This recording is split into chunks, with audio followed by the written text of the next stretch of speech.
Election కూడా వచ్చింది కదా! సో, టీడీపీ నుంచి అయితే జనసేనకి 20 సీట్సే ఇవ్వడం జరిగింది. అంటే 21 ఇచ్చినా కూడా ఒకటి టీడీపీ అభ్యర్థికే ఇవ్వడం జరిగింది కదా! సో, అలా ఇవ్వడంలో న్యాయం ఉందంటారా? న్యాయమే. ఎందుకంటే పవన్ కళ్యాణ్ ఇంకా నేర్చుకోండి రాజకీయం గురించి. హ్మ్.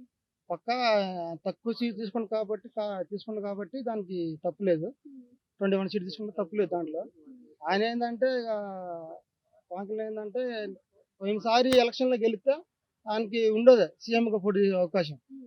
ఇప్పుడు సీట్లు తక్కువున్నాయి కాబట్టి అప్పుడు గెలవలే కాబట్టి ఇప్పుడు కొంచెం బెనిఫిట్. అంటే బీజేపీ కూడా పొత్తులో రావడం జరిగింది. మరి బీజేపీకి కూడా అసెంబ్లీ సీట్ల వరకైతే చూసుకున్నట్టయితే 10 సీట్లు మాత్రమే ఇవ్వడం జరిగింది. మరి అది అతి తక్కువ ఉంది కదా బీజేపీకి.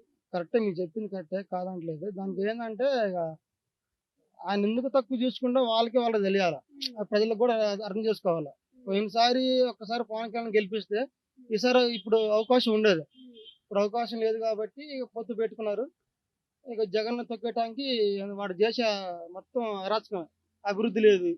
ఆ! దాంట్లో ప్లస్ మళ్ళా నిరుద్యోగ ఉద్యోగాలు లేవు. ఏమీ లేవు.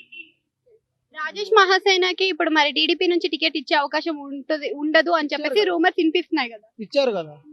టికెట్ రూమర్స్ అయితే ఇచ్చారు. వినిపించాయి కదా! టికెట్ ఇచ్చారు కదా! అనౌన్స్ చేశారు కదా! చంద్రబాబు నాయుడు. రాజేష్ మహాసేన. అంటే జనసేన నుంచి ఇస్తారు. గన్నవరం టికెట్ ఇచ్చారు కదా! కాకపోతే ఒక దళితుడు అని చెప్పేసి నేను ఒక దళితుడిని. ఆయన దళితుడే.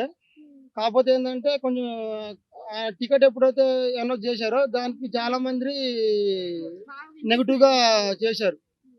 మరి అందువల్ల పిఠాపురం ఈసారి పిఠాపురం పక్కా పవన్ కళ్యాణ్ గెలుస్తారు. వర్మ గారి అంటే పవన్ కళ్యాణ్ రాకపోయినా గానీ పిఠాపురం వర్మ నేనే గెలిపిస్తా 1,00,000 ఓట్లు తెప్పిస్తా అంటున్నాడు కదా! అది వాస్తవం. గెలిపించి ఆయన గిఫ్ట్ ఇస్తాండు. పిఠాపురంలో పక్కా గెలుస్తారు. అంటే దాంట్లో ఇప్పుడు బీజేపీ కూడా మొత్తం జూనియర్ ఎన్టీఆర్ దారిలో నడుస్తుంది అని అంటున్నారు. మరి టీడీపీ ఏమవుతుంది? ఆయన జోయిన్ ఏంటంటే ఆయన ఎప్పుడు రాజకీయం టీడీపీ నాది కాదు అని ఇప్పుడు అనలే. ఎప్పుడైనా కానీ టీడీపీ సపోర్ట్ చేస్తానని చెప్పిండు కానీ ఆయన బయటికి రాలే. ఆయన సినిమాలు ఆయన చేసుకుంటుండు.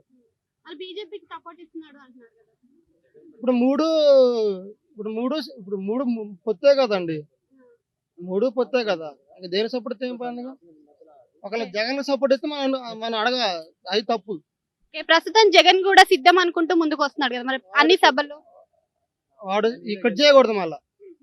వాడు శబ్దం ఎన్ని సభలు పెట్టుకొని గ్రాఫిక్స్ చూశారు కదా మీరు యూట్యూబర్లే కదా, మీ గ్రాఫిక్స్ చూశారు కదా, ఎంతమంది జనాలు వచ్చి ఎంతమంది గ్రాఫిక్స్ చేశారు, మొత్తం గ్రీన్ మ్యాట్. పవన్ కళ్యాణ్కి ఒక్క పవన్ కళ్యాణ్ ఒక రోడ్ షో చేస్తేనే కొంచెం లక్షల మంది వస్తారు.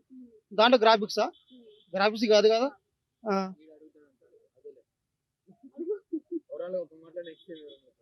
సిబిఎన్ అన్న